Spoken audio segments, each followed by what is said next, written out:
السلام عليكم ورحمة الله وبركاته. النهاردة هنشرح معاكم درس مهم جدا. كل أولياء الأمور والأطفال الصغيرين بيبقوا متلخبطين فيه جدا، فاحنا النهاردة هنحاول نشرحه بطريقة سهلة وبسيطة، وهو درس التقطيع الصوتي. درس التقطيع الصوتي. قبل ما نبدأ نشرح درس التقطيع الصوتي لازم نعرف أطفالنا الصغيرين إن الحروف العربية بتتكون من كم حرف؟ أكتريتهم مش عارفين. بتتكون من 28 حرف. إيه هي الحروف العربية؟ اللي هي الألف والباء والتاء والثاء إلى الآخر، اللي هم لغاية الياء، كلهم على بعض 28 حرف. ال 28 حرف دول هنقسمهم نصين، يعني هنقول 28 على الاتنين فيها ايه؟ فيها ال 14، يعني عندي 14 حرف و14 حرف. ال 14 حرف دول هنسميهم الألف واللام الشمسية. الألف واللام الشمسية. وال 14 التانيين هنسميهم الألف واللام القمرية. يبقى أصبح الشمس اللي عندي الجميلة دي هتاخد كام حرف؟ هتاخد 14 حرف. والقمر الجميل اللي عندي ده هياخد كام حرف؟ هياخد 14 حرف. طيب ممكن نقسمهم مع بعض؟ احنا هنقسمهم. احنا اتفقنا عندنا 14 حرف شمسي و14 حرف قمري. طيب يلا مع بعضينا نتعرف على الحروف الشمسية. هنبدأ بالترتيب: التاء والثاء والدال والذال والراء والذاي والسين والشين والصاد والضاد والطاء والظاء واللام والنون. اللام والنون. طيب احنا دلوقتي عايزين نقولهم تاني. ادي التاء والثاء والدال والذال والر والذين والسين والشين والصاد والضاد والطه والظه واللام والنون. لو عديناهم مع بعض هيبقوا 14 حرف.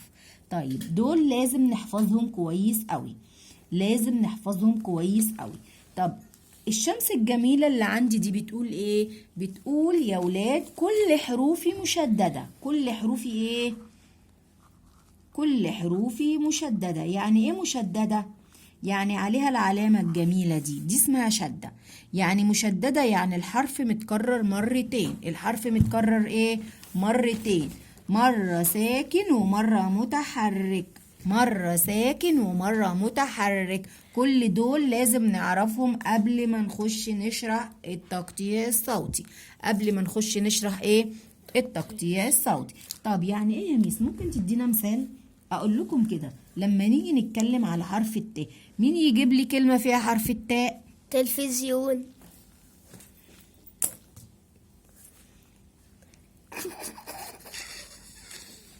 استوب يا أشرف. هنبدأ ناخد كلمة تبدأ أو فيها حرف التاء. طبعا احنا ألف ولام شمسية، يعني لازم الكلمة يكون فيها ألف ولام. زي التوت. زي كلمة التوت. برافو عليك. عندي ألف ولام وتاء واو تاء. في زميل لينا أو طفل عندنا قال كلمة التوت. طيب المس قالت إن كل حروف اللام الشمسية مشددة، يعني التاء عليها شدة. طب الثاء هنقول الثوم، يعني الثاء عليها شدة. الدال الدب، يعني الدال عليها شدة. الذال الذيل، يعني الذال عليها شدة. الراء الرجل، يعني الراء عليها شدة. الذاي